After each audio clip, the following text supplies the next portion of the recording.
Hello, everyone. It's Josh Trent. I'm here with a very, very, very special guest, Dr. Zach Bush. Thank you for coming on Wellness Force. Welcome to Facebook Live as well. Wonderful to be here with you and the audience in the world. Special thing to be alive and right now with 7 billion people. That's right. You know, so many people have been following you, whether it's on Rich Roll podcast or just the incredible work that you're doing with Farmer's Footprint. But most people don't know this about you, the connection that you have if they just learned about your work to the soil and the way that the earth breathes. You know, the humus is how the earth has lungs. And we have that same thing inside of us. And so this connection between the two. For people that don't know you, what do you feel right now in this moment that is top of heart for you in regards to your work? You know, what is really on the top of your consciousness and heart in this very moment right now with all that's going on in the world? I am overwhelmed really on a regular basis over the last few months of work as I've been putting together a huge, deep research dive and public, presentation of what is the virome, what is really being done by viruses in the world. And the deeper I look, the more profound beauty you find that Mother Nature has from the very origins of life on this planet.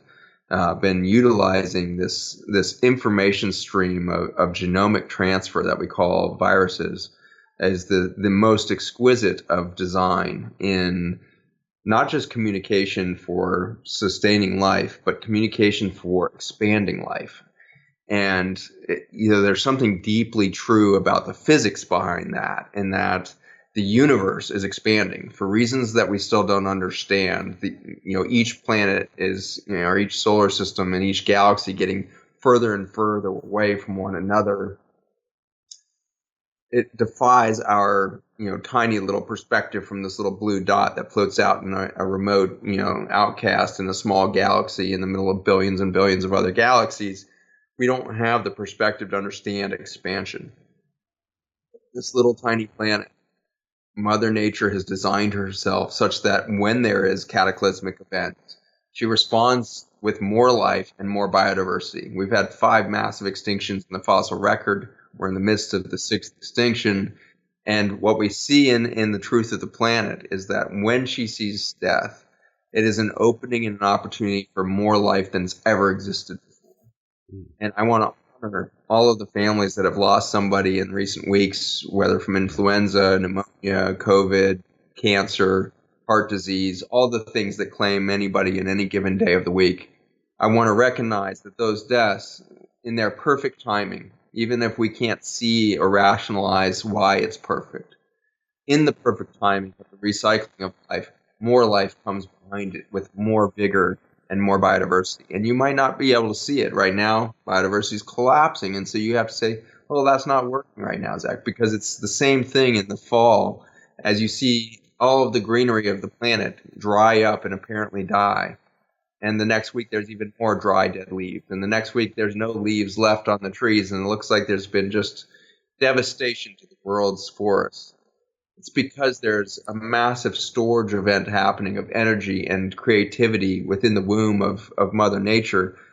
We go back into that womb in this point of contraction of the human spirit in moments of fear and contractions of species as we lose one species to extinction every 20 minutes now.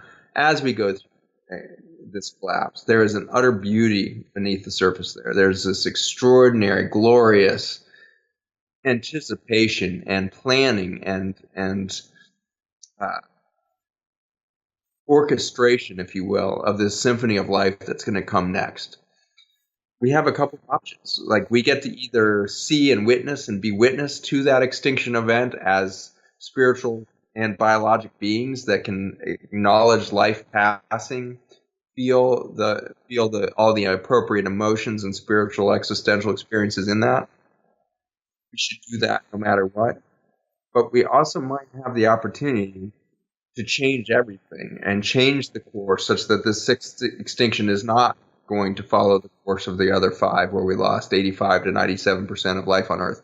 What if we halted it here at a 50% loss of life? And then got to play in that co-creative regenerative journey into the near future that could be just a couple decades away of seeing more life on planet Earth than has happened in the 200,000 year brief history of humankind. We could participate on that level, and that gives me great, great hope. Wow, the depth in which you speak is so profound because so many people right now are asking a big question, and that is, oh my gosh, this is what death looks like. Death of ecosystems, death of regenerative soils, death of the way that we used to live, death of an unconscious capitalistic model that no longer can squeeze water out of the towel. There's so many things dying right now. So from that death, what do you see, Zach, coming through from your perspective? Like if something's dying here, which it is, so many things, what's taking the place of that with new life? I think so this is kind of like, we're in that moment, I feel like, where a mother is about to find out that she's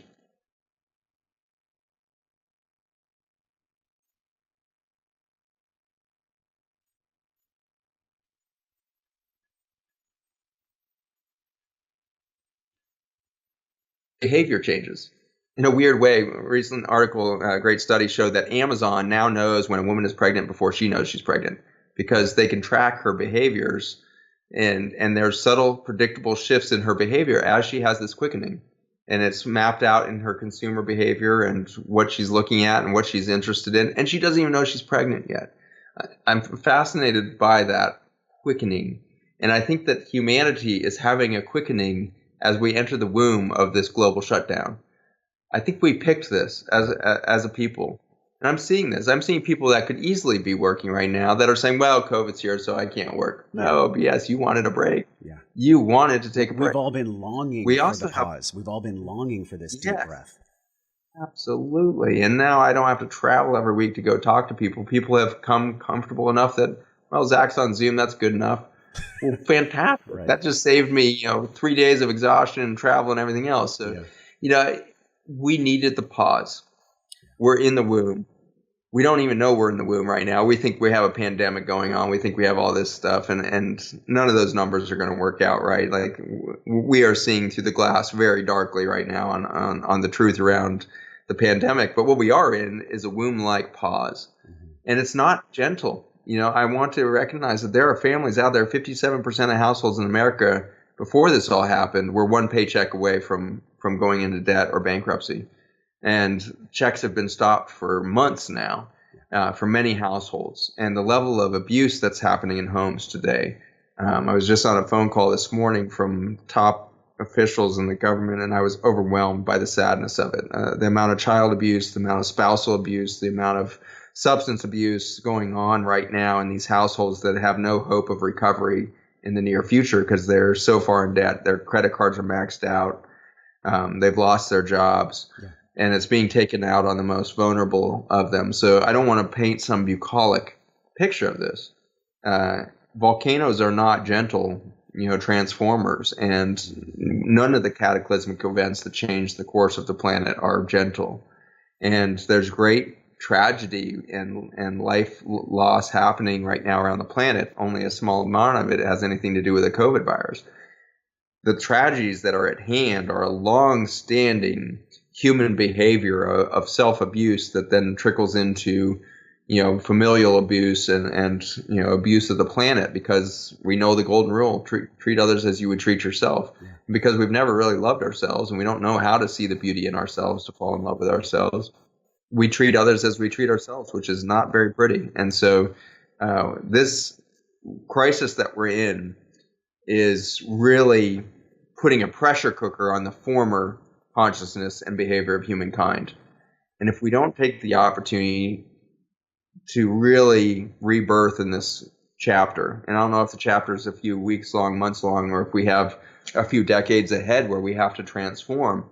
But if we decide in these next few weeks, as the government says, okay, all's well now, we were wrong, you're ready to go. Yeah. If we go back to normal, i.e. where we were 12 weeks ago, we will just follow on down to our own extinction. There needs to be a rebirth, a quickening, and I think I see it happening across the world right now, where that we're about to have a baby kind of realization is really real. That real, there's new life coming through us is really quite possible. Well, as a physician, you know that the sodium potassium pump in the body and the high-low pressure in nature has these irrefutable laws. Like there's no such thing in nature as year over year over year growth. It doesn't exist. Yet we've treated nature as if it does. And the way that we've been abusing Mother Earth, I feel like, I'm curious how you feel, we have become, our behavior at least, has become a virus to Mother Earth. And so this COVID virus to me resembles Mother Earth shedding a virus of itself. No, I think that's eloquent. I think that's plays out pretty well in the biology right now. The physiology that I've been sharing for the last couple of weeks is pretty beautiful. That people are not dying of some respiratory virus.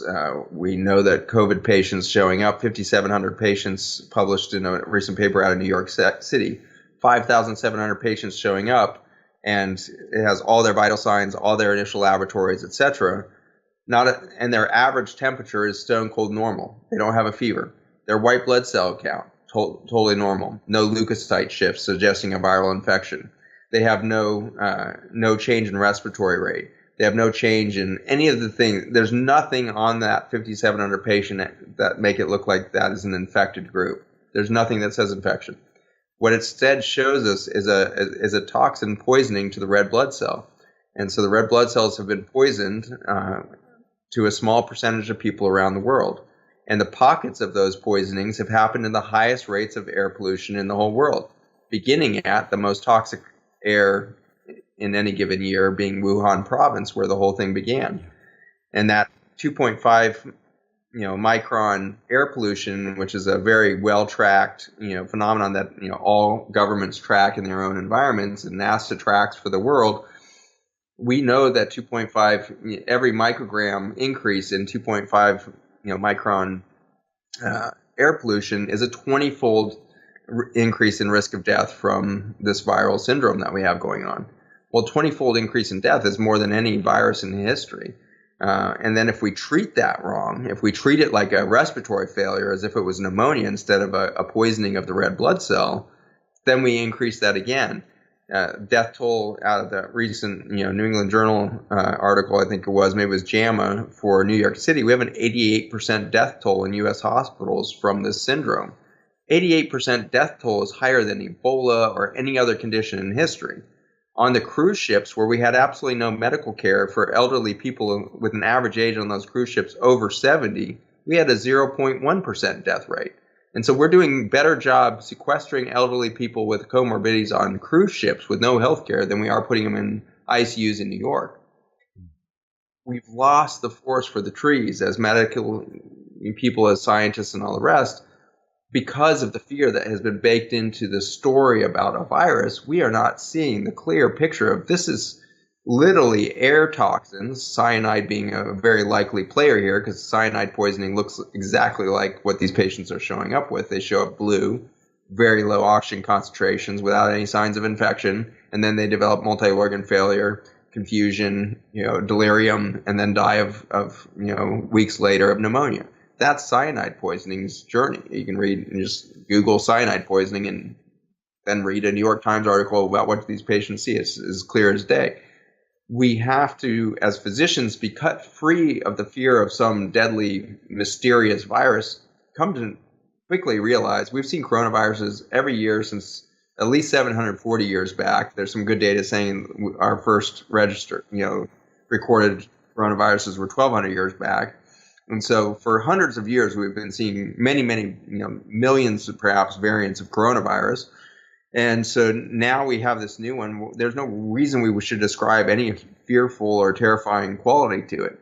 It happens that it binds air pollution at the 2.5 micron size, and it binds to the surface of the lung appropriately because the lung is designed to absorb that genetic information. So a benign update to the genomic code comes in the form of a virus produced by another human. The human carries that, over air pockets over oceans or respiratory droplets for a few feet.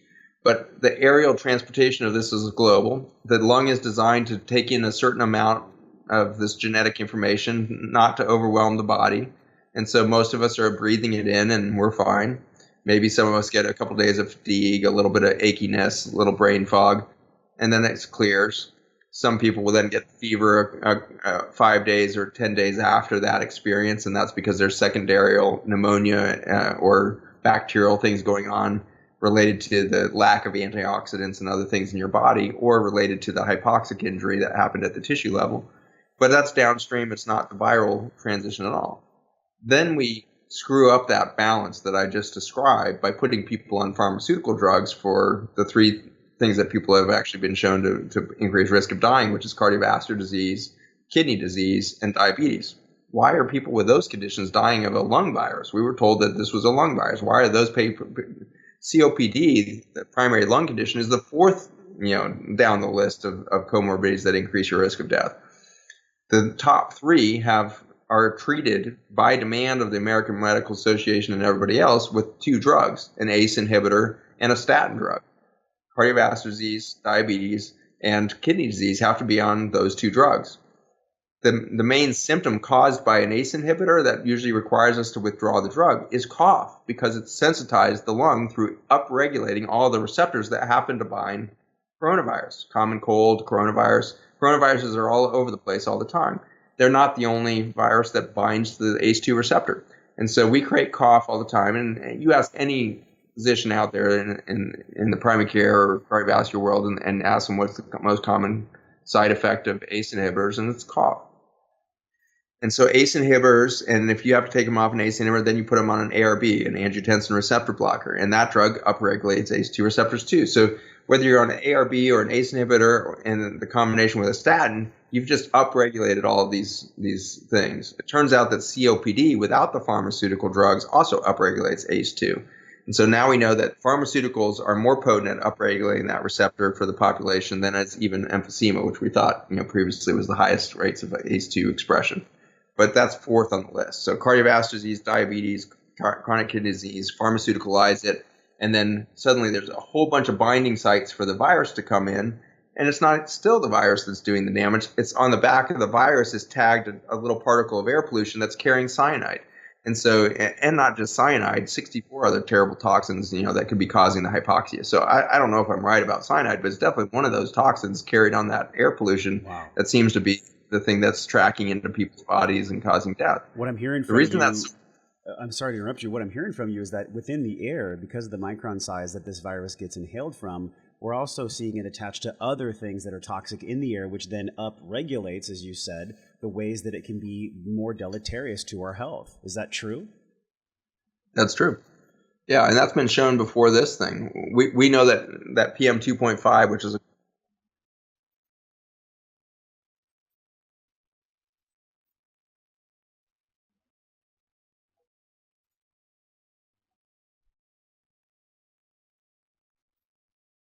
mortality, has actually been a relatively low year for that in the United States and abroad.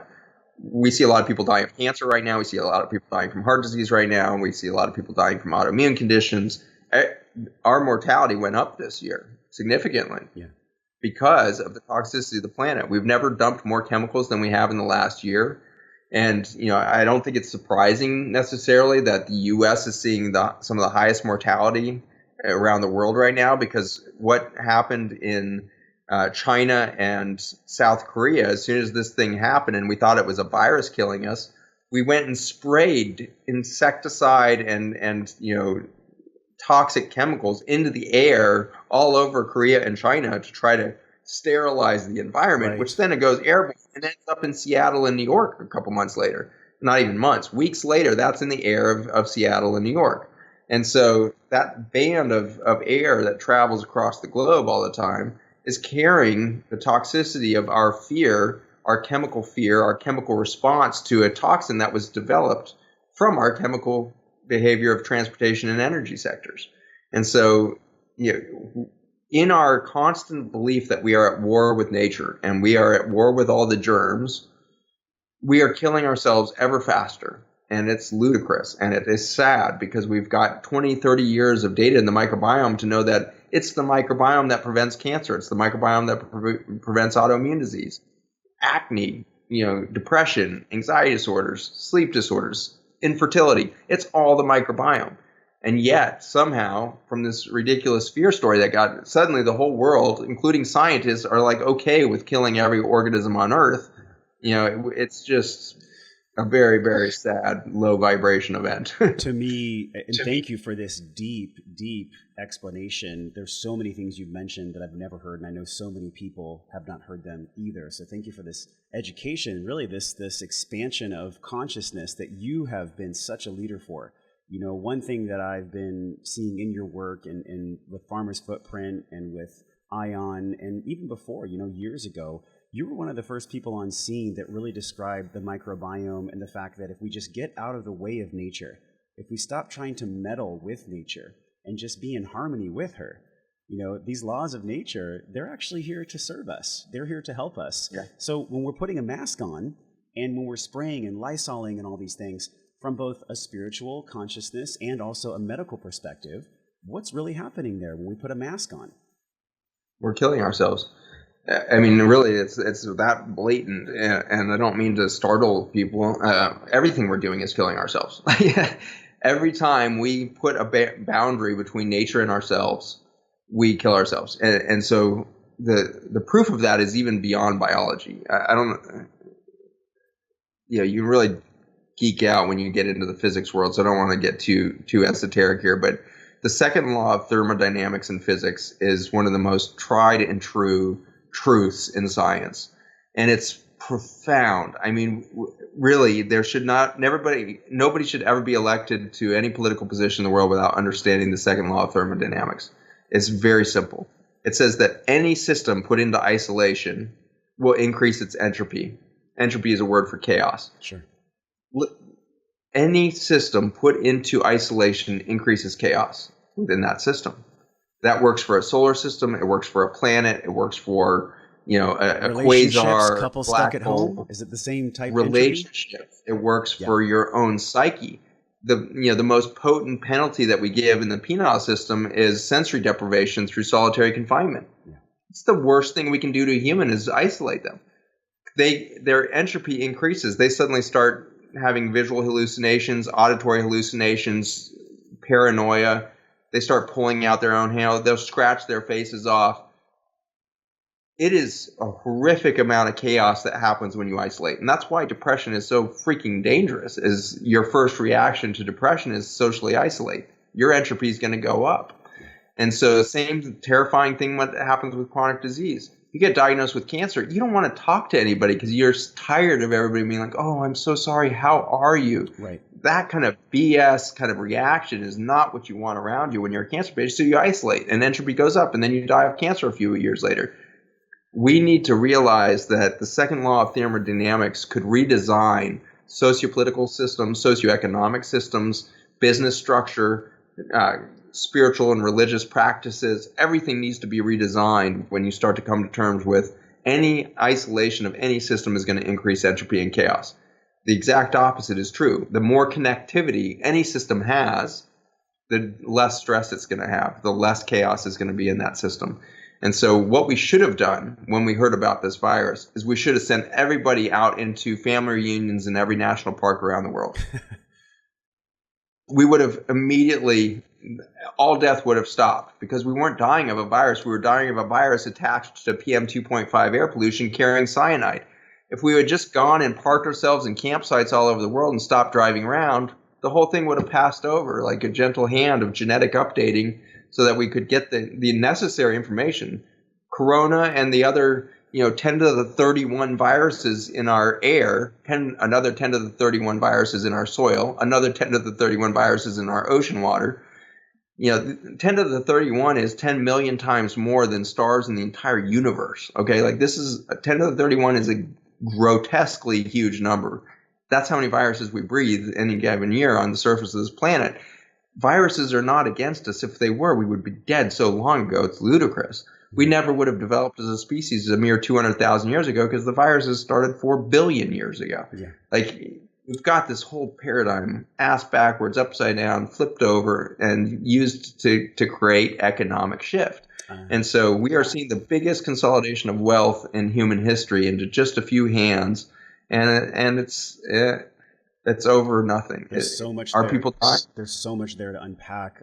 I think about what I read in the Price Pottinger work and also Weston A. Price, Nutrition and Physical Degeneration. He said if you looked at the healthiest people in the world, it was farmers and the sons and daughters of farmers, because they get their hands dirty. They're actually in relation with the humus, with the soil. They're in that bacteria all day long.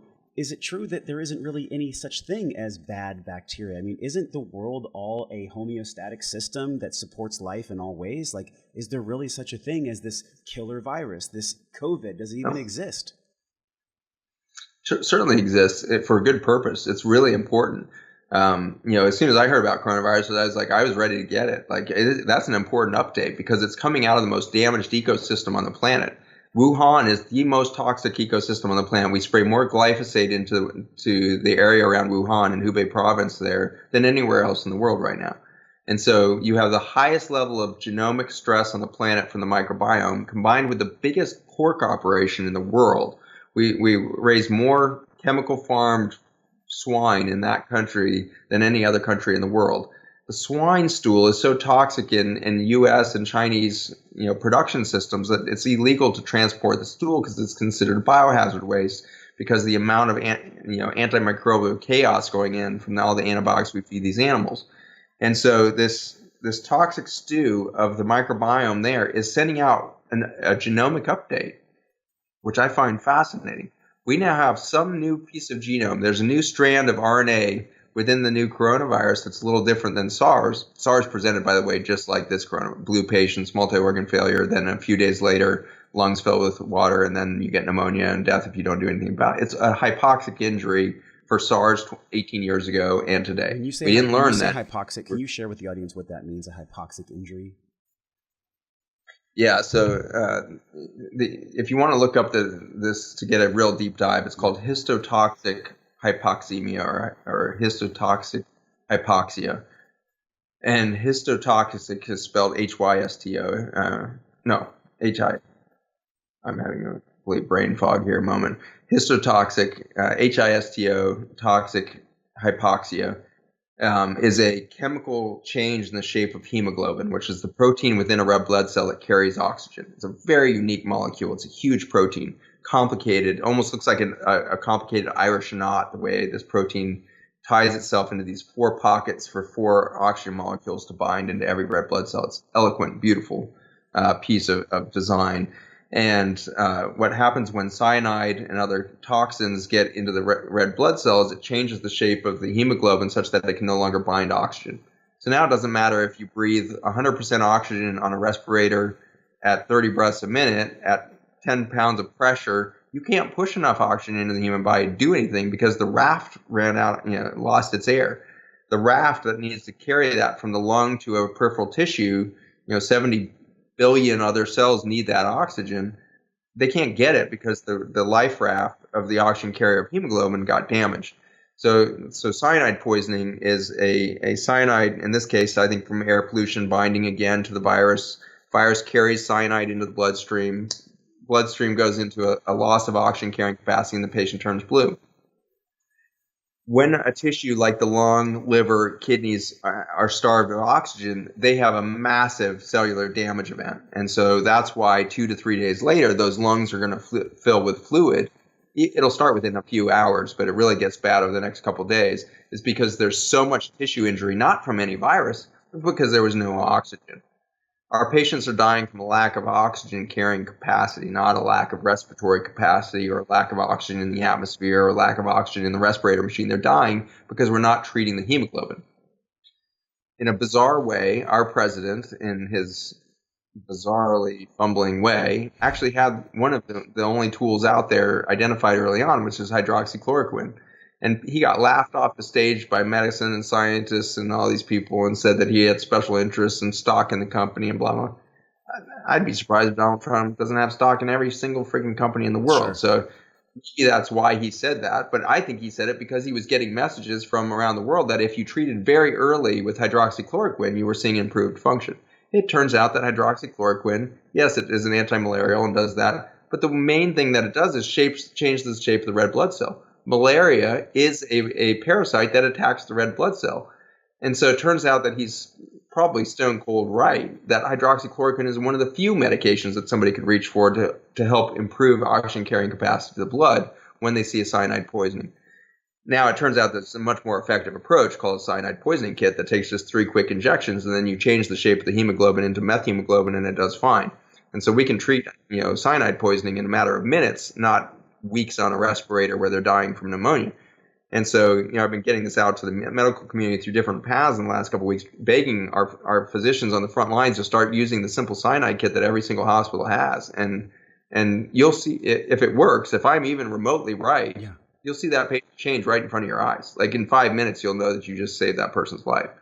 And so it's because they're not dying of a virus, they're dying of a toxicity to the red blood cell and can't carry that oxygen around. And I think on top of that, I also want to repeat what you said in the beginning and always, that I have deep compassion for the people that are losing family members. And this is in no way something that I'm about to say that is disrespectful. It's actually honoring these lives that have been lost. There is, like you said, that moment before there's a birthing of new. There's all these things that pass. There's these things that die. And I look at the way that the medical system, the insurance, and also the pharmaceutical, this axis, this triangle has been operating for so long. And I think about what you actually shared in multiple interviews about operating on someone that had a massive growth from diabetes. And you were going in there and you started to see how the cellular makeup was the exact same way that a city looked when you flew over it, and how nature shows up in so many different sections of life. And you had a moment right there that changed your life, that actually spiraled you into a depression, but then gave you this brand new way to share your love and share your medicine with the world. Can you tell people that story? Because that story is so powerful. I appreciate that. Yeah. So that day happened around 2009, end of 2009. I was studying chemotherapy development around vitamin A compounds that can induce cell suicide in cancer. So I was looking almost on a daily basis in my lab at cancer cells growing in normal tissues or whatnot in pathologic specimens of cancer. And you see that in a cancer. So a cancer grows just like Los Angeles does, from the air. Cancer has an epicenter, and then it quickly outstrips its own capacity for producing energy. So it needs to send out long tentacles of vascular, neural supply, lymphatics, all of this to bring more resources to this extremely damaged and unsustainable tumor that is so damaged it can't produce its own energy anymore. Los Angeles is a hugely damaged system, can't produce its own energy, not enough food supply for way too many cells in the same confined space that have been consolidated through unnatural processes.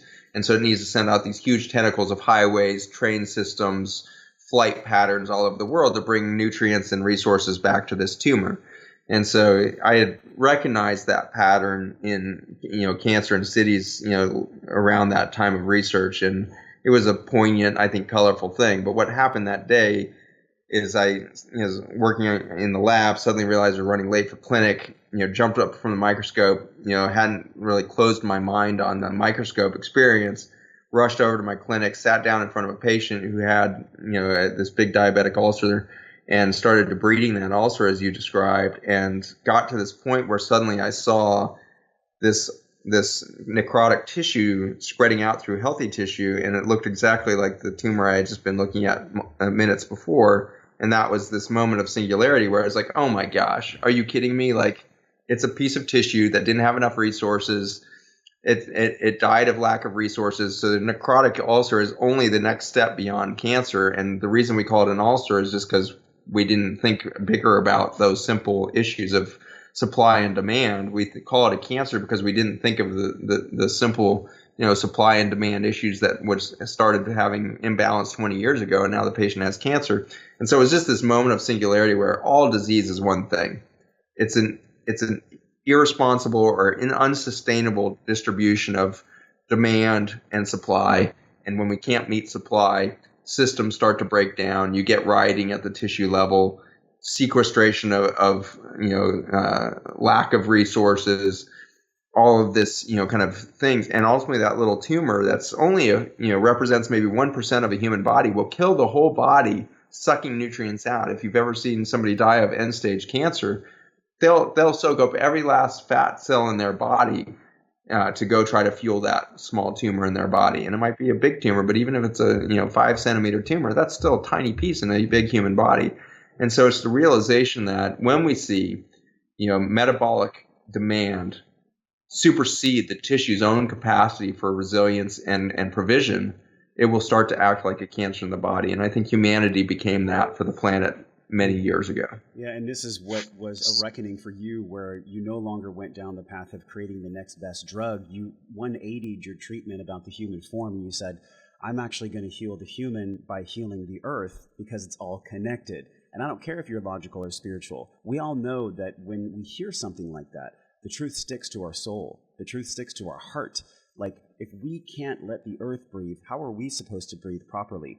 The microbiome, which you're a world-renowned specialist on, your company Ion Biome, which we're going to talk about, all the ways that we treat the soil, the lungs of our planet, it's the same way that we're treating ourselves and our brothers and sisters. And I have to tell you, like, I was really angry today. Like, I was in touch with my sacred anger because our brothers and sisters are giving away their power, wearing their masks, sitting down, not speaking their truth. This type of information, this conversation needs to be shared across the planet and more, because we get to pay attention to how the earth is breathing. So share with us, how is the earth actually breathing right now? Like, what is the current state of affairs with how our mother is breathing? She's suffocating right now. Mother Earth breathes through her soils and oceans, and the ocean can bring in about 90 gigatons of carbon a year, and the ocean produces 90 gigatons of carbon a year. So it's a very balanced ecosystem that's developed over 4 billion years of a water-based planet. Through her grace, the Mother Ocean can also absorb another 2 gigatons of carbon if there's excess in the atmosphere. That may be to our own demise, because if you kill enough of the soil and you can't absorb the carbon that the soil is supposed to breathe, which is huge, like 2,400 gigatons compared to the 90 gigatons of the ocean. So with soils breathing in 2,400 gigatons through our arable soils. So anything that we think of farmable soils, that's where the humus is at. We also have humus in the high Siberian environment in northern Russia, China, up through Canada and Alaska and all that. That's the only semblance of breathing soils we have left on the planet. We have thoroughly killed it. There's a little spot in the middle of the Amazon that's still, struggling to hang on right now as we continue to burn that jungle down.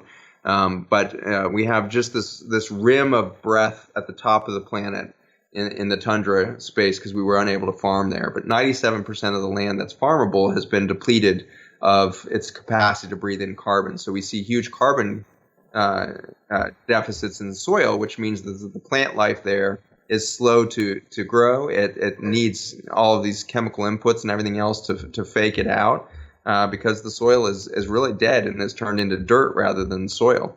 Soil is an extraordinary living entity. Dirt is a pile of dust that doesn't have much life left in it. And we're in the largest dust bowl in history in the United States and other Western countries, Australia included. We're losing something like 2 tons of topsoil per acre. We have 125 million active acres of farmland in the United States. You add that up, the cost of a ton of soil, and you multiply that out across 125 million acres losing their topsoil at that rate, you realize we're losing 11% of our gross domestic product in soil every year now. And so 11% of $17 trillion, over $1 trillion of natural resources being washed down the Mississippi River and other tributaries within our country because we so destroyed the soil architecture.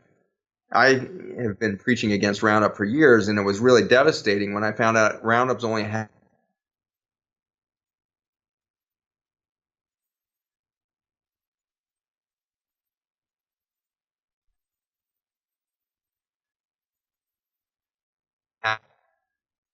through the Soil Health Academy experts, PhD in soil science there, Alan Williams, who's in our film and all that, quickly taught us that, yes, chemicals can completely annihilate. They function as potent antibiotics in the soil systems. You can kill 50% of deep living earthworms with one application. You can kill 100% of the top living earthworms with one application of Roundup. So yes, you totally devastate that environment around. But then it's, the next steps there after is plowing. And so when you overplow a field, you murder the mycelial bed beneath it, and you lose nutrient trafficking. And so farmers who start to get desperate to control weeds will just start over disking. If you're an organic farmer and you cannot spray Roundup and other potent herbicides and pesticides, organic farmers unfortunately still have quite a cadre of toxins they can spray, but they tend to overplow again. Somebody who's overplowing their field will have worse soil architecture than somebody who's not plowing but is just using Roundup. So that was devastating. It meant we needed to change not just 50 years of toxin spraying, we needed to change 1,100 years of farm practice, because we started using the plow in 900 AD. And if you read a Western Civ textbook, it literally says in the first paragraph, Western civilization began with the invention of the plow. Holy crap. Western civilization started the moment we increased our capacity to kill Mother Earth.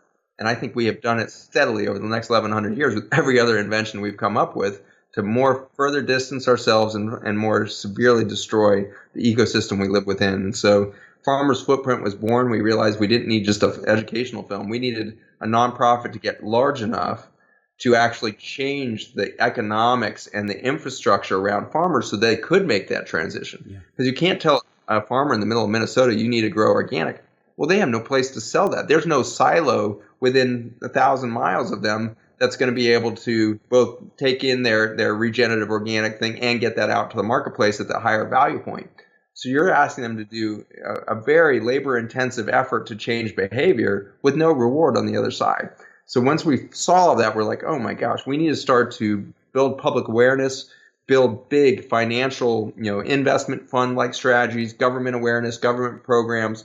All of the strategies need to be taken to hand to literally change the $1.7 trillion, U.S. agriculture, the $3 trillion global, economy around food needs to be changed almost overnight. If we don't change in the next 8 years, that collapse of 97% of our soils that we're breathing previously are going to choke our oceans. And so when you lose 2,400 gigatons of breath work of the topsoil, you get CO2 accumulating in the atmosphere, methane, other greenhouse gases. Importantly, PM 2.5 too. And so every pandemic we ever see that can tag itself on the backside of corona or any other virus is going to get worse every time, because the concentration of carbon particulate in the air is going to keep going up if we don't change our soil behavior. But it's more scary than that for me, which I'm trying not. Fear is the wrong thing. More alarming to me, more of a call to action to me is the realization that PM 2.5 is the least of our issues when you realize that the oceans, as they continue to take in more and more carbon dioxide and methane and everything else every year because there's a need for it, and they will continue to give that grace and suck it in, they start to acidify. Of the 5 great extinctions that have happened in the past in a fossil record, they wipe out somewhere between 85% and 97% of life on Earth. 85% rate extinction events happen around death of the topsoil. And that's usually due to massive volcanic activity or asteroids hitting the planet. The last one, 55 million years ago, looks to have been an asteroid that covered the planet in dust, choked out the topsoil. We lost 87%. But the time sequence for the death of soil was short enough that we didn't acidify the oceans and lose ocean life. The ones that have wiped out 97% were sustained death of the topsoil such that the oceans fully acidified, and then we lost 97% of life on Earth. There's a hidden blessing there that I think is really fascinating. Every time you have an extinction event on planet Earth, life comes back more abundantly and more diversity next time, and faster. We are in the 6th extinction right now. We're 50% done. We've wiped out 50% of biology on the planet, and we're accelerating. We're now seeing the loss of a species every 20 minutes. We've 10,000-fold increased our extinction rate just in the last decade and a half. And so with this massive explosion of extinction, 50% done, we have a choice. We continue on our path, we destroy our soils, we choke out the planet, the oceans acidify, we lose 97% of life on Earth. In the next few hundred million years, we will see life on this planet that has never existed before. More beautiful, more vibrant, more multidimensional than we can even imagine. But there's a huge part of me, friends, that just want to just be part of that. I want to see what that looks like. And it could be just 10 years away or 100 years away instead of 100 million years away if we stop our behavior. Let Mother Earth breathe again, and let's co-create in the void that we've created, in the collapse of biology that we've created in this extinction event. We could see life come back so abundantly that we have literally never known human capacity for longevity, health, consciousness, spiritual blessing. We haven't even touched our potential, and we could participate that. We could literally see that even in our lifetimes. We could see that happen. It's more than a silver lining. It's way more than a silver lining. It's actually a rebirth of something that we couldn't even comprehend that could be real. And I think a lot of people, when they look at this, Dr. Bush, like, they really are in fear, because what you're saying not only is true, but the research, the data backs it up. So I think a lot of people, when they think of COVID or they think of the world, there's just so much agony and so much pain and really so much constriction. Duality is always present, obviously. But what is your take on this? Like, where do we actually go from here so that we can have Mother Earth breathe? And by the way, you said breath work. I love that. We focus so much on breathing for Wellness Force. We have the Breathe program, and we really get people down into their belly, because when you're breathing from your belly, which that's where all of your emotions and serotonin and everything is anyways, you start to have a better connection with your body, which then gives you a better connection to Mother Earth, which then gives you a better connection to your brothers and sisters. But how do you see this from a treatment perspective, I guess you would say, healing ourselves, healing our soil? Yeah, in so many ways, it's exactly what you said earlier, which is we just need to stop meddling. If we stop screwing with soil, it will grow abundance for us. If we want real abundant, food production system, then we should stop chemicalizing the process. To give you a sense of just how far we've gone, and before we give the solution, I want people to understand that there's a misperception that the United States is feeding the world. The United States keeps saying we need all this chemical agriculture so we can have 30,000 acre farms so that we can feed the world, because there's people starving. It turns out that not only the United States, but all of the Western world that has adopted mega farming only feeds 30% of humanity. 70% of the 7 billion souls on Earth are fed by a peasant farmer who has less than 2 acres. 70% of 7 billion people are being fed by a peasant farmer who has less than 2 acres and is practicing largely with farm implements that have existed for a couple thousand years at least. And so we do not need chemical farming to feed the world. We need to stop abusing economic systems, creating artificial economic systems that are putting all of those little peasant farmers out of business. We need to support them. We need to celebrate them. They have the answer. They're already doing the answer, but they're competing against artificial economies of food supply that we have created through artificial subsidies at the government level, tax things, all kinds of BS. And so we are putting them out of the business. In the United States, we lose 6,000 to 8,000 family farms a year, just in the U.S. And then you look at Asia, and you look at South Asia, and you look at the South American situation with NAFTA. We are putting farmers out of business at an extreme rate. Early estimates after we signed NAFTA with Clinton, and what was that? That was around 1997 that NAFTA got signed. Maybe it was 96. In those following 4 seasons, an article got published at one point that 50,000 farmers had committed suicide in South America due to bankruptcy and loss of farm and loss of dignity. Because some of them NAFTA were actually drinking Roundup, I read. They did. To commit. Yeah. They committed suicide through consuming their own herbicides and pesticides. So, a dark chapter of abuse through opening up an artificial economy of chemical farming onto the world stage. And so, not only have we killed soils, we've killed livelihoods, we've killed farmers, we've killed families, we've killed children through this maleficent act. So where do we go? How do we heal it? It's so simple. We need to become peasant farmers again in our mentality, which is we need to produce first enough food for ourselves. Kansas, our most agricultural state, grows 90% of its land under agricultural use. 90% of Kansas is agricultural. Kansas has to import 90% of its food. 1 in 4 children in Kansas right now is starving, is lacking calories, going to sleep hungry. If Kansas can't feed itself, then what belief system do we have that it's going to go feed the rest of the world? Kansas can't feed itself because the 90% of that crop, that acreage that's being used for agricultural land is growing GMO corn, soybean, and alfalfa. That's never going to end up on a plate.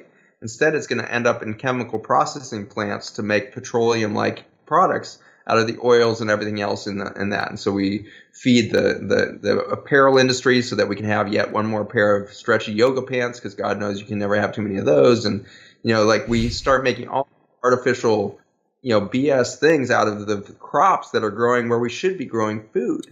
And so from agricultural, or from apparel all the way to our fuel industry, 10% of every gallon of fuel you pump in America is grown on corn, that's genetically modified and killing the soils beneath it. We're killing our vibrant soils for food production, are being killed so that we can fill our gas tanks with a little less petroleum. Like it's just an absurd model.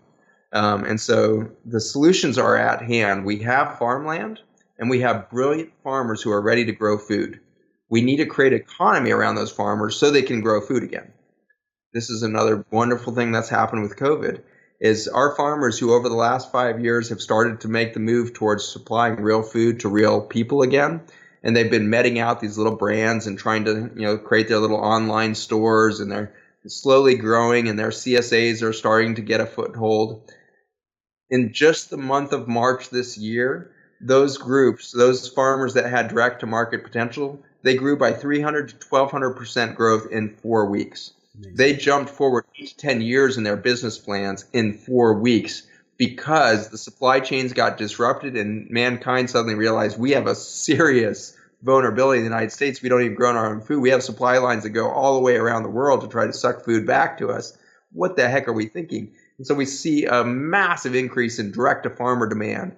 If you haven't participated in that, please go online, find a farmer near you that's got CSA or something, some product you can buy from them directly. It's going to improve their bottom line, and they're going to immediately take that money. Farmers are the most frugal of people. They are never going to just go out and spend that willy-nilly. They're not going to go get another pair of yoga pants. Those farmers are going to go reinvest in more land and grow more food. They love growing food. That's what I love about farmers, is they literally can't get enough of it. They love watching Mother Earth produce and then getting that into the hands of consumers. But for a long time, 2 generations, they haven't even gotten to see the happy, healthy consumer on the other side of that. And so it is a very exciting time for these farmers who are doing the right thing to get met where they need to.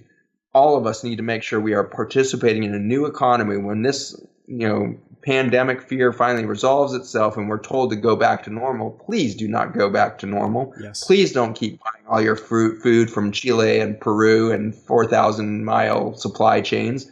Buy your food locally this summer.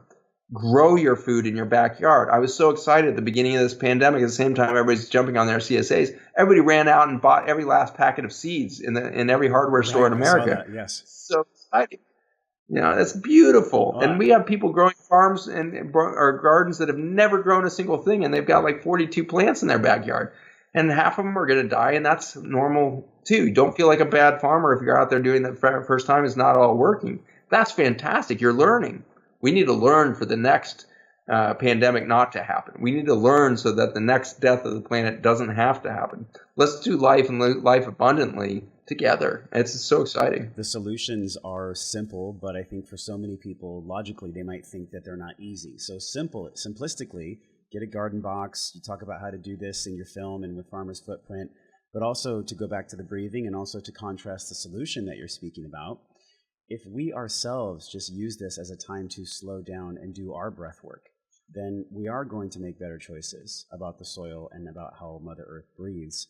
But one thing that really hinders people from doing this is their level of consciousness and their level of awareness, and really their level of health. Because you and I both know, and I'd love for you to expand this a little bit, the gut-brain axis and the way that it affects neurological disorders and our moods, and the way that the microbiome actually can literally dictate our decisions, our behaviors, our arguments, or our love, that is part of the solution as well. So this product that you have, where it's actually made from natural pieces of the soil, the ion biome, tell us about that and how that plays into the solution, because it's powerful and it's simple. Yeah, it's so eloquent. Again, nature. Every time we dive into a microscope to explore nature rather than disease, it's just spectacular.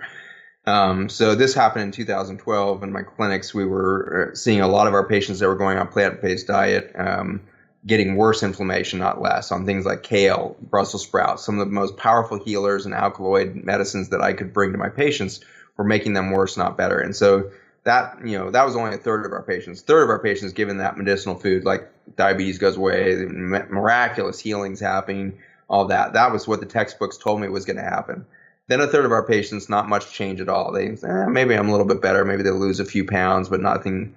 Then a third getting worse. And so there was something just not working across the board that should have worked. And 40-year-old nutrition science has worked in previous decades. So we were looking for the answer to that.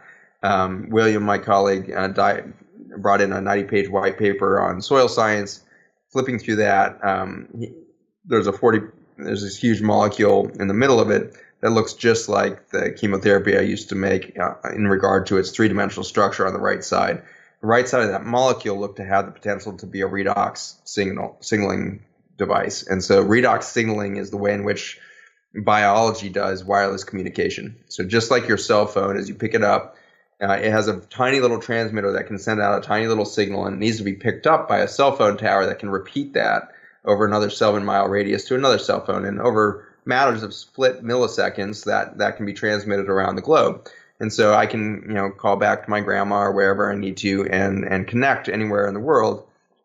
Cell is very distant. The amount of space in the body is vast. Once you get down to the cellular level, the left hand compared to the right hand is a different galaxy. Like it's so far away from at that molecular level that is just ludicrous. And yet they can communicate that far away. The liver can talk directly to the brain, all of these things. This is called redox. And they can do it in milliseconds. This is called redox. And redox stands for the words reduction and oxidation, which is just a description of the passage of electrons.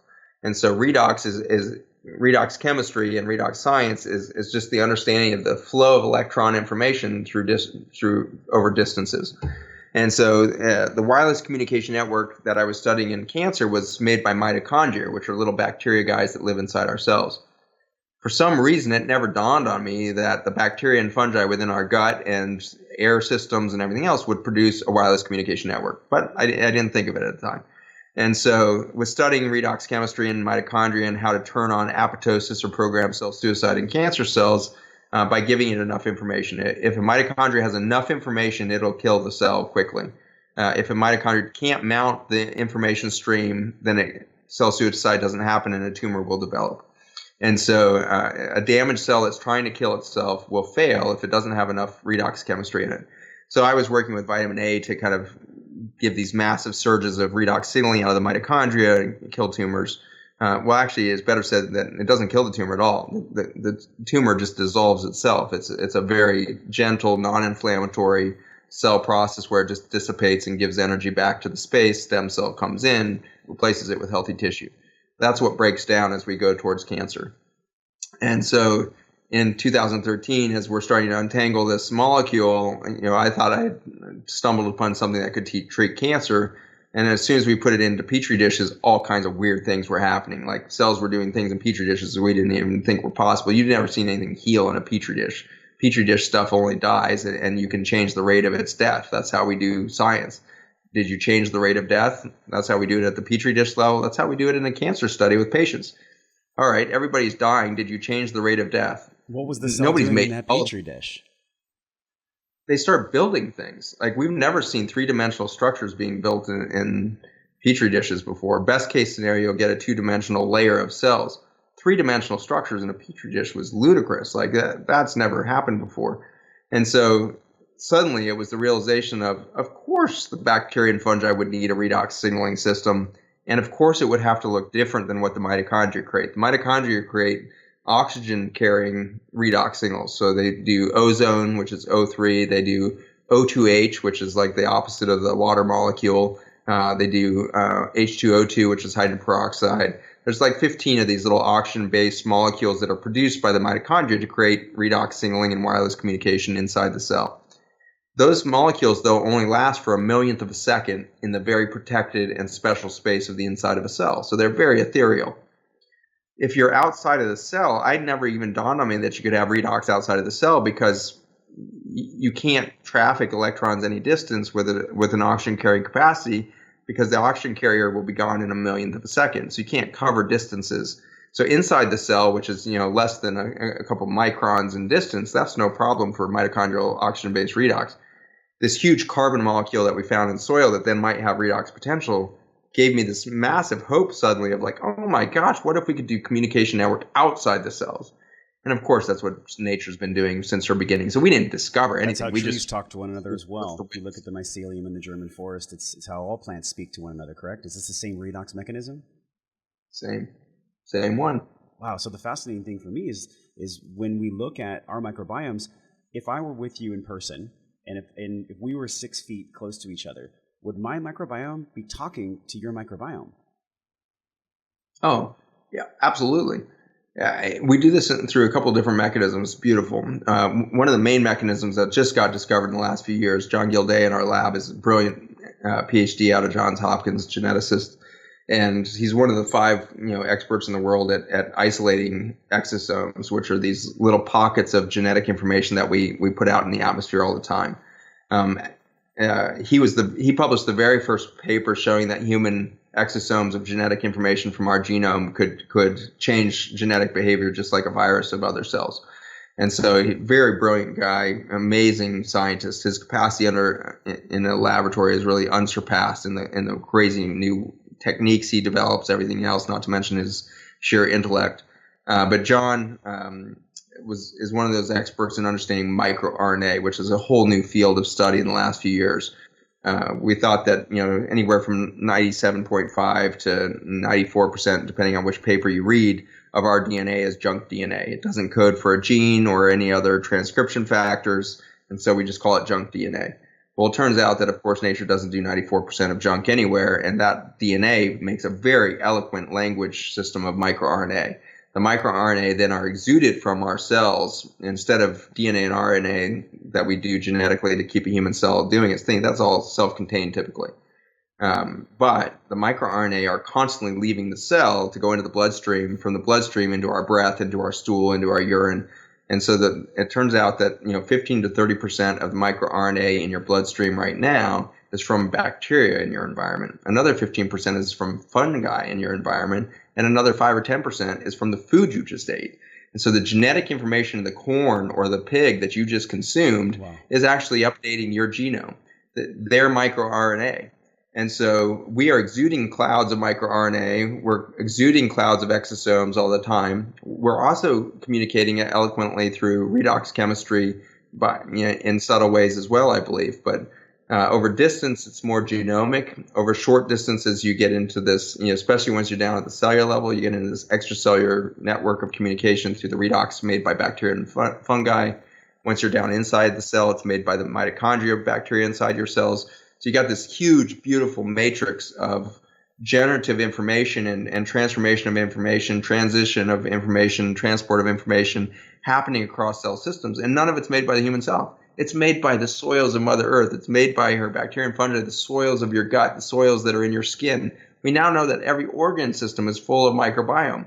Your brain has microbiome in it. This is freaking out scientists all over the place. Like, we're supposed to have Candida glabrata in our brain. Like, who would have thought that?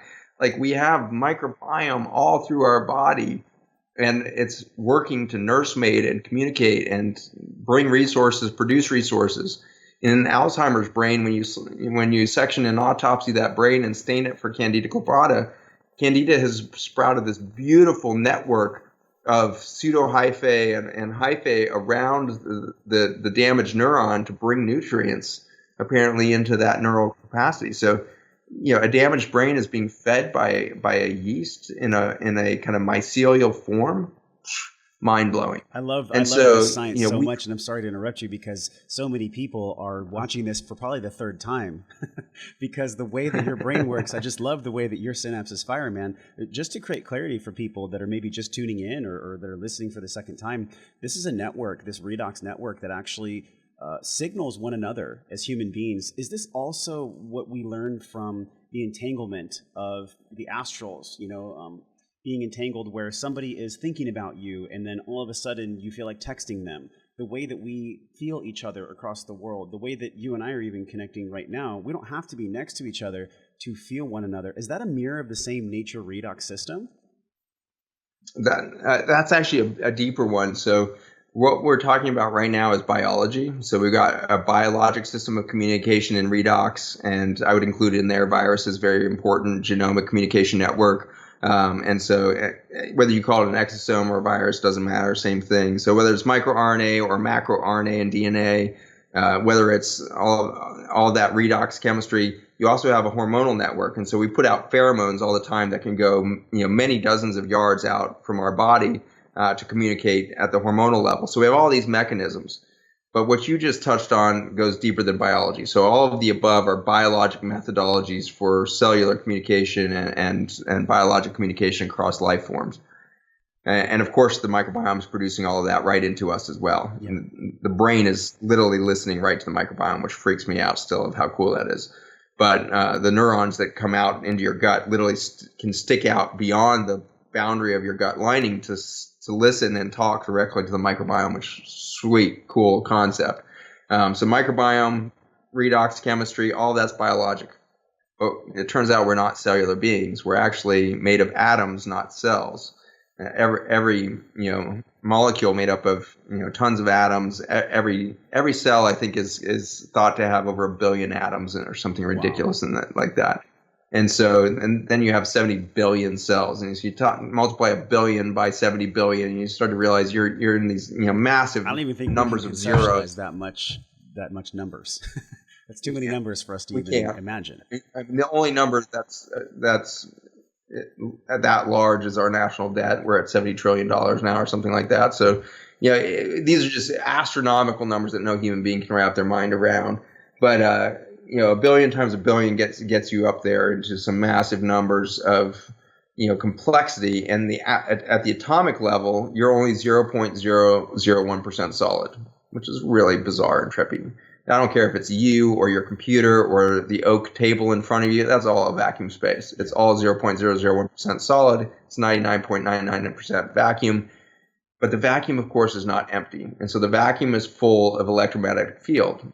We measure the electromagnetic field in the vacuum by its wavelength, which is called Planck's constant. And it turns out that the wavelength of electromagnetic field in the vacuum has a weight to it. It actually has a mass.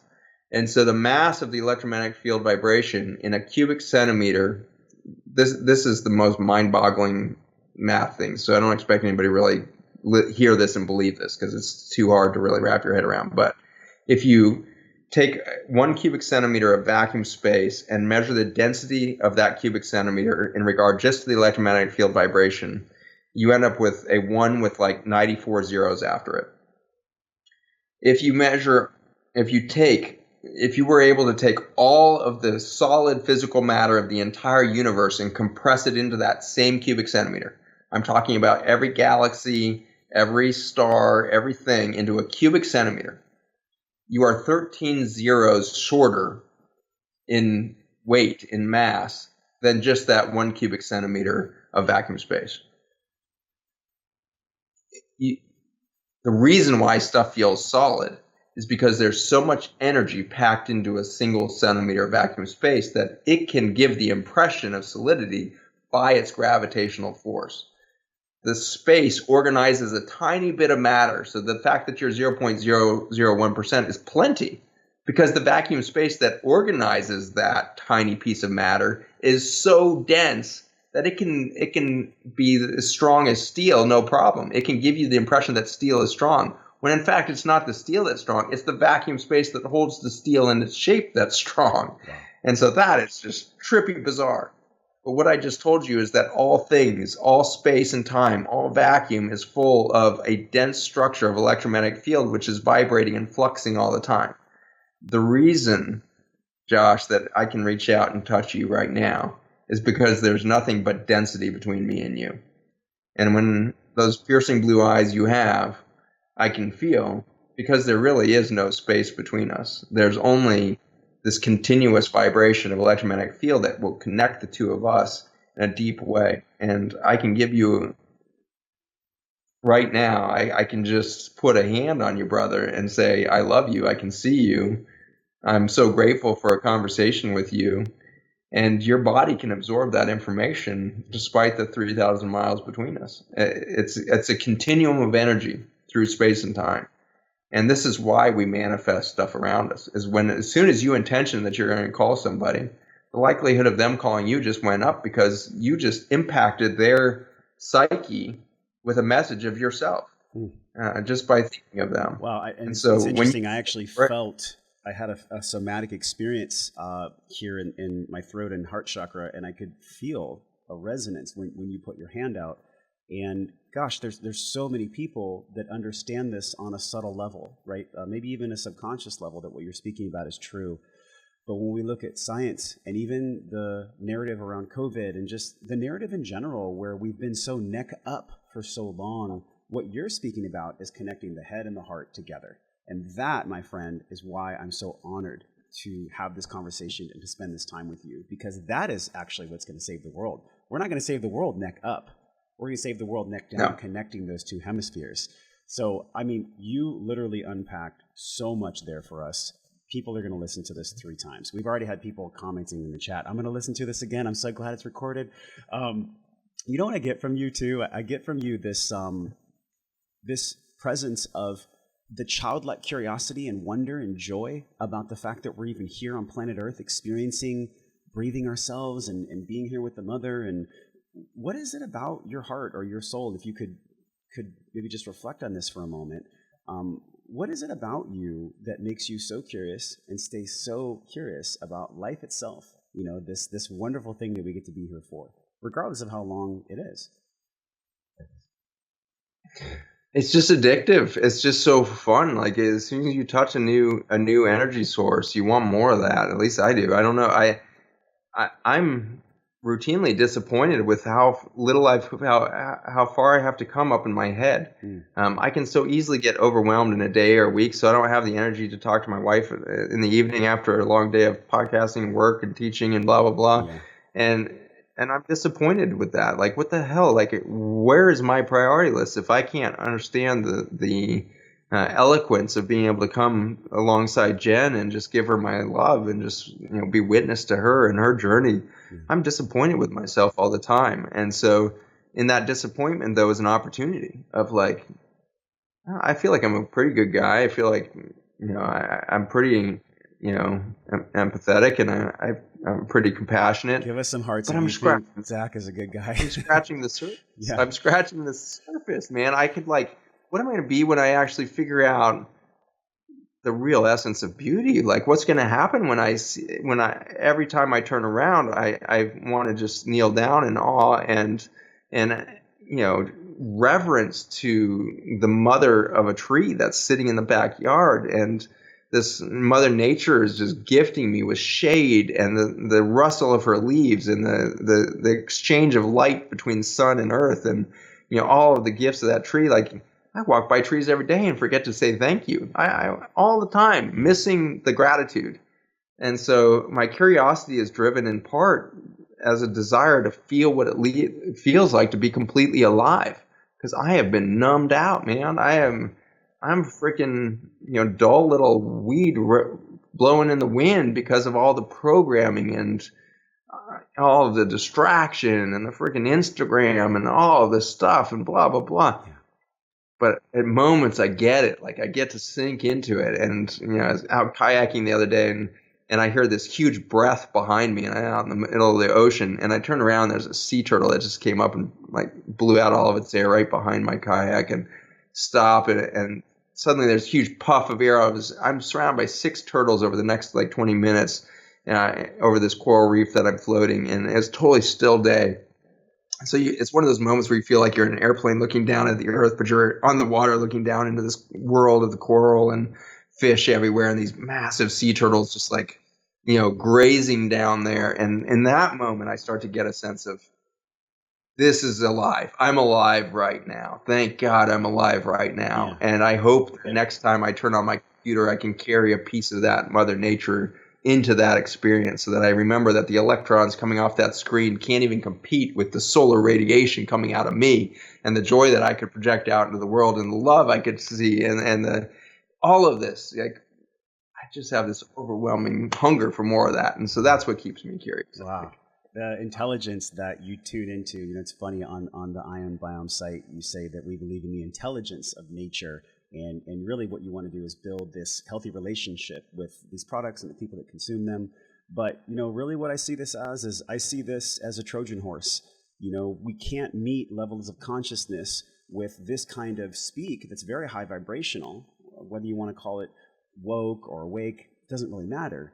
But what you're doing is you're giving something on the 3D world that's tactical and practical for people to actually heal their gut and help Mother Earth breathe so they can breathe better themselves. We've already had like 4 people say, I ordered Ion Biome just watching the show. You gave us 15% off, which we're super grateful for. So thank you for that discount. It's wellnessforce.com/biome. As we wind down this incredible conversation, I'm inspired to ask you this. I'm inspired to ask you about this question of intelligence. For almost 400 shows, we've been exploring physical and emotional intelligence so we can live our life well. How would you actually define intelligence? Like, what does that mean to you? Yeah, intelligence, that's a great question. I don't think anybody's ever asked me that. People are always tempted to ask, like, what's consciousness and all that? But intelligence is a slightly different thing. Intelligence is, I think, pattern recognition and sensory processing of consciousness. Consciousness is a huge, flow of energy through the universe, and we can tap into that. But from that, just being in flow isn't what we're called to do as human beings. I think that's what you were just a moment before you came into the body.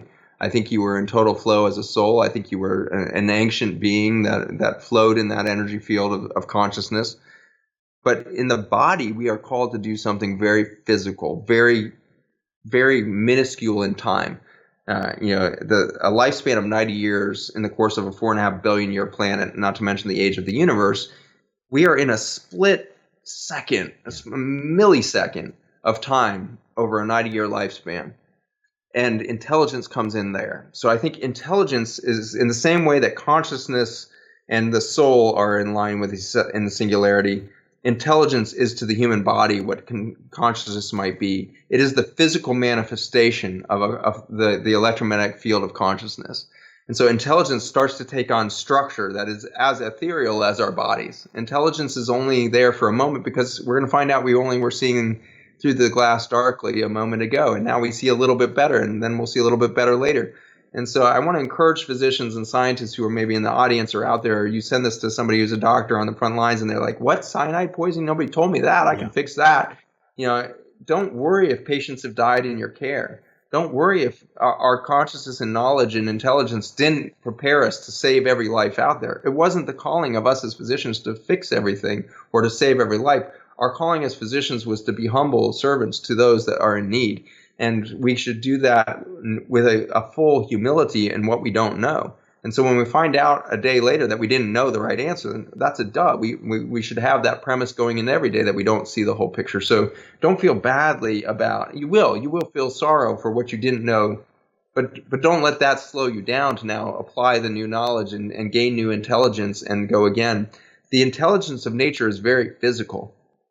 The intelligence of the spiritual realm and consciousness, that's very, very ethereal versus very concrete here in the intelligence sector. So the intelligence of nature that we are now, really just so amazed by. As soon as we found out that's our new brand, we were like, oh my gosh, how did we not see that 7 years ago? Like, that's the most obvious thing in the world. It is of course the intelligence of nature. Now we need to build this, and the Trojan horse effect is, I know I can hand you that product and change your life because you're about to put up boundaries. So the first thing that happens when you put the wireless communication network, which is what the active ingredients are pulled from soils, ancient 60 million year old soil, they pull out the communication network between the bacteria and fungi, take that. And the first thing that happens is that the gut lining starts to lace itself back up.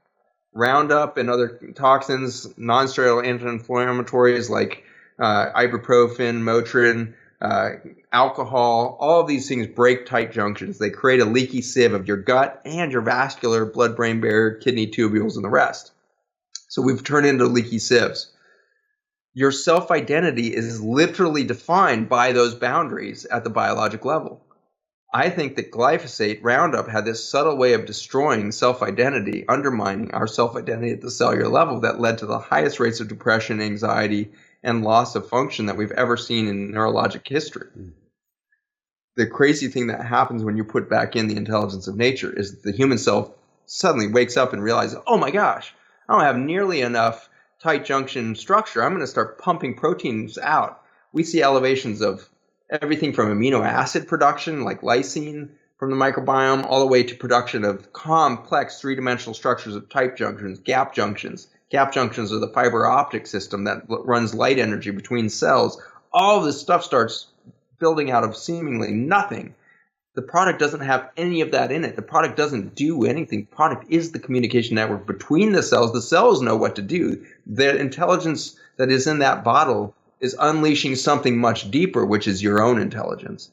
It took me 3 years of using this product before I started to put these pieces together to realize that a year into use of this product, my patients were starting to come into the clinic with extraordinary stories, crying, giant smile, big hug. Doc, you're not going to believe what I did last week. I finally left my husband, who has been abusing me for 30 years. Wow. I finally put a boundary down, and I'm not going to let that happen in my life anymore. Doc, you're not going to believe what I did. I just quit my job that's been sucking the energy out of me for 2 decades, and I started the company that I've always wanted to start. And I just thought these patients were just doing great stuff and all this. It took me a while to realize that a microscopic boundary is the beginning of self-identity. The beginning of self-identity is the beginning of healthy macro boundaries, spiritual, emotional, and otherwise in your life, and that's going to allow you to do your purpose better. So when somebody hands you a bottle of Ion Biome, it's not some ancient message. It's literally unleashing you. And that gets me excited. Wow. It's funny, as you were speaking, I was getting this like fluttering feeling in my stomach. And I think about how many, quote, gut experts we've had on the show. But the way that you've explained this today, I know everybody felt this. It's on the screen right now, wellnessfirst.com/biome. Zach, what can we take from where we are in history right now? I had a moment when I was in a plant medicine journey last year, and I saw how my life was one word on a page in millions and millions of pages in the book of existence. And it was a surreal experience, and I'll never forget it. And I know in your work, there's this blending of science and spirituality, but in the nexus of all these things, you know, the physical, the emotional, the spiritual, you having a spiritual experience in a physical body, how would you define wellness? If somebody were to ask you your definition of wellness, what does wellness and well-being mean to you? How would you define that? In a word, it's surrender.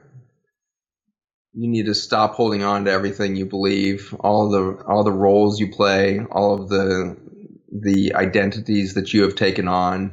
You might be a mom or a husband or a dad or a brother or a sister or an employee or a boss or a CEO or a lineman. These titles really weigh us down with false beliefs about how tiny we are. Like, we get weighed down in this. Wellness is understanding that you are being given right this second, a millionth of a second at a time, the opportunity to take all of the energy in the universe to manifest a single physical experience. Wellness is being new every time you have that experience. If you felt bad with the last millionth of a second, well, let go of the things that were making you feel bad that millionth of a second and be new right this millionth of a second. The wellness is the ability to surrender your anchors of belief and memory and empathy even. Empathy is a toxic thing. It can really poison us quickly. We see somebody else having a thing, and we create our own personal emotions to attach to somebody else's journey, and then we poison our own bodies with that. Empathy is a dangerous, nasty little bug that I think it needs to be eradicated. We need to be reverent, not empathetic. Empathetic is narcissistic, really. It's like, oh, I'm so important that I'm going to come have an emotional experience around your journey. Don't be empathic. Be reverent to the next millionth of a second, and you will be more well for that because you won't be tied down to your emotional journey or somebody else's emotional journey. You will be free. And so wellness is surrendering the last second so you could have a new second now. Wellness is then expecting the ability to co-create with Mother Nature the next second. You are not a reactive being. You can keep yourself in a reactive state, but at the being level, You are a proactive soul that stepped into this moment in the tipping point of humankind to be alive right now with 7.5 billion other people to create a paradigm shift, create a massive cataclysmic shift in human existence to manifest something much more beautiful. And that might happen through our extinction and death. And we will be so much more beautiful on the other side of this physical veil with whatever millionths of the seconds we can accumulate between now and then. And I'm okay with that journey, and nor should we be overly, self-important and dramatic about that. A species blinks out every 20 minutes to extinction. We're not crying about them. And so we need to take it very millionth of a second at a time right now. We have 200,000 years of misguided, low energy, low, experience as a species. But over those 200,000 years, individuals has tapped into not just consciousness and the stars and the ethos. They have tapped into the physical now, and they have created radical change. Gandhi didn't tap into some, spiritual journey. He simply just fasted into the physical journey of fasting and starvation until the world paid attention. That's a physical mother. Yeah. Holy smokes. That is not some I need to teach people. He's willing to have a physical moment every second in protest to the behavior of a nation. And he did that to change a world. Mother Teresa never taught anybody anything. She just took a physical millionth of a second to have reverence for somebody in the gutter. She never did. Mother Teresa was so beautiful in that she was never I saw this person who was suffering, and she never had any tone of empathy in her voice. She had reverence in her voice. Every human life is so important, she would tell us. Every human life is so vital that we respect it. She was a reverent soul, not an empathic, emotional soul. She had a physical understanding of intellect and how it emerges with spirituality. And so wellness is going to be something like a Mother Teresa. Wellness is going to be something like a Gandhi. Wellness is going to be something like Christ energy and history there. It's going to be something fascinating that has to do with being so physical right now that we become plugged into an infinite capacity for memory, knowledge, consciousness, all the rest. But you're going to have to surrender everything. Without exaggeration, that truly was the best answer I've ever heard to the signature question of how do you define wellness, because I think everyone felt your answer while they heard it. And I think that's when the truth really sticks, is when it's a universal thing we all can believe. So just thank you. Deep reverence for your work. I loved how you explained wellness and the differentiation between empathy and reverence. There's a call to arms on the planet. We're all being called into action right now. I talked about my sacred anger earlier. There's so much information out there. If you could leave us with a parting sentence or two of guidance to navigate our hearts right now on the world as to what we can do from an inspired place, what would that be? This is a gift that was given to me this last year by Patrick Gentempo, who's one of my best friends, and I think is a spiritual guide for the world too. He's an amazing chiropractor, just brilliant human being. But he went on a spiritual journey last year and came back with a message for me that it rocked me to my very core. And I burst out crying even before he said it, because I could feel it coming. I knew it was going to be the most important thing I'd ever heard. And I have been railing for years and years about this thing called love. I've been telling people all over the world, I don't think we get it. I don't get it. I know we keep saying that everything is made of love. And I keep hearing from John Lennon on down to, your person on the street now that everything is about love, but I can't feel it. And I'm watching, 60% of American households blown apart by divorce. I'm seeing child abuse at record levels. I'm seeing sexual abuse in my clinics that I can't even fathom the evil in it. Tell me that humans, if everything's made of love, how can we be so disconnected from it? How can we be? And so I've been just in horror over this. If this is really the meaning of life and this is what everything's made out of, why are we missing it so badly? And why can't I manifest it in my own marriage better, or my own relationship with my children? Or where? And so he came to me, he said, I had this extraordinary journey, and I talked to a deep spiritual intelligence. And I had this conversation, and it got recorded, thank God. While he was in this meditation, there was a recording being done, and this conversation got recorded. And it had to do with, the message was, humanity is dying largely because we keep thinking that the fabric of life is beauty. I'm sorry, that the fabric of life is love. And as soon as he said that, that's when I started crying. I was like, that is why I'm failing. It's because I think it's made out of love, and I think that I'm missing that. And this is, if this is some deep spiritual being saying that's our mistake, then I can't wait to hear the answer. And he delivered the answer the next second. He said the fabric of the universe we live in is beauty. Love is the experience of witnessing beauty. Love is not a thing. Love is not even an action. Love is the result of witnessing beauty. And I just cried like a freaking baby. And it just took 10,000 pounds off my shoulders because I suddenly realized I don't have to manifest love. In fact, I can't manifest love. All I can do is see beauty and react to that. And through that, I will be a vessel of love, and I will pour love through me, not because I know how to love, but because I recognize beauty. And so for each of you who are trying to struggle with why don't you have self-love, it's not because you don't love yourself. It's because you just haven't given yourself the breath and the time to find your own beauty. And so find that beauty, dig in, and you're going to be able to love like you've never known before. ZachBushMD.com. Just thank you for your presence. What a gift to be able to hold this space and conversation with you. ZachBushMD.com is the website. Thank you, Zach, for coming on the show. Josh, awesome. And I'd be remiss to miss Jen's message to you. Jen wanted to send her love to you, and hey, Jen. Of course everybody else out there. If there's universal love in my life, this woman embodies that. And so she's just a gem. She's a real gift to the world as well. She's got some real beauty in who she is. You can see her also JenPerelBush.com. She's got just a lot of cool beauty in what she does, everything from the photos that she represents in those spaces and everything else. She's got a simple genius to how humans need to communicate. And so as a coach, she's just revealed so much beauty in the world for the simplicity of it. Communion is cool, it's a cool moment for me because I remember, I think it was 10 years ago in Solana Beach. I took a class when she was a yoga instructor, and here we are. Isn't life an amazing journey, man? It's such a cool moment. So all my love to your wife, and my love to everyone here on the podcast watching us live today. It's just hundreds and hundreds of comments. Give Zach some love on social. Follow us, wellnessforce.com. And until Zach sees you again, until I see you again, our eyes are looking at your eyes, and we're wishing you love and wellness. We'll talk to you soon.